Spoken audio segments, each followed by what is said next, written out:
sujet nombre, SCP-196. Paradoxe temporel. Classe, Euclide Côté. Procédure de confinement spéciale, SCP-196 doit être maintenu ignorant de toutes les informations concernant les raisons de son confinement. Le sujet doit être placé dans une cellule de 2 pièces au sein du site 17. Cette cellule doit être meublée avec tout ce que demande SCP-196 tant que l'objet de cette demande ne permet pas au sujet de se montrer dangereux et ne viole aucune procédure SCP. Le sujet doit cohabiter avec au moins un membre du personnel de sécurité de niveau 2 du site devant être équipé exclusivement d'armes non létales. Le sujet est autorisé à se promener librement dans les installations s'il est accompagné par au moins un membre du personnel de sécurité du site 17. Il a été dit à l'ensemble du personnel de niveau d'accréditation inférieur à 3 qu'il s'agissait d'un objet de classe sûre.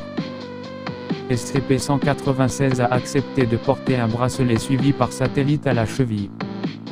Le sujet a été informé que s'il tentait de l'enlever de sa cheville, il serait tué, mais ce n'est pas vrai. SCP-196 n'affiche aucune capacité physique extraordinaire, ce qui rend la probabilité d'une évasion négligeable. Description: SCP-196 semble être un homme d'âge moyen afro-américain d'environ 2 mètres. Il prétend avoir 47 ans. Le sujet a les cheveux noirs et les yeux bruns. Il n'y a aucune caractéristique physique anormale. Le sujet affiche tous les besoins fondamentaux d'un être humain normal.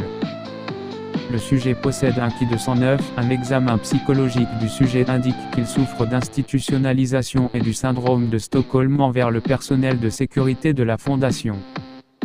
SCP-196 ne démontre aucune autre capacité anormale ou de type Euclide. Note: j'ai réalisé une batterie complète de tests et l'examen dit que le gars est normal. Dr. Addendum 196 à 1. Les personnes disposant d'une accréditation de niveau 4 devraient voir le document nombre 196-01 pour les informations concernant l'origine SCP-196 et son éventuelle future classification en QT. L'accréditation de niveau 4 requise égale niveau de sécurité adéquat, accès autorisé.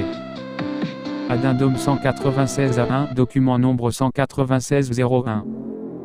SCP-196 est apparu le 200 à l'intérieur du site. SCP-196 prétend avoir été recruté en de l'année 201 grâce aux procédures standards de recrutement des classes D pour des tests sur SCP. Le sujet prétend aussi que son jeune alter ego vit actuellement dans un autre lieu dans les tests ADN confirment que SCP-196 a rencontré le personnel de sécurité de la Fondation dans le passé, lors d'un incident au site 17 le 196. Au cours de cet incident, SCP-196 était bien plus vieux et a été tué par le personnel de sécurité SCP alors qu'il tentait de s'introduire dans l'installation.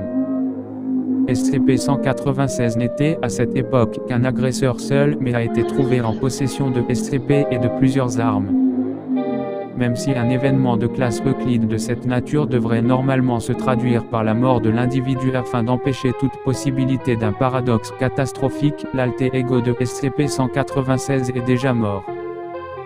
Cela signifie que s'il devait mourir, un paradoxe catastrophique pourrait se produire et endommagerait ou détruirait cette existence. SCP-196 doit être gardé en vie jusqu'à ce qu'il décide d'échapper de son plein gré et retourne dans le passé d'une façon ou d'une autre pour mourir avec SCP. Notez qu'en raison de la possibilité de paradoxe, SCP-196 doit être maintenu loin de son plus jeune double En outre, une équipe de surveillance secrète doit être affectée en permanence à la surveillance du jeune alter ego de SCP-196 pour le protéger. Cette force de sécurité spécifique ne doit par ailleurs aucunement intervenir. Un échec empêchant la ligne temporelle de se déplier naturellement pourrait endommager ou détruire cette existence. En raison de cela, SCP-196, en dépit d'être plutôt banal, doit être soigneusement contrôlé et a été classé comme un objet de classe E.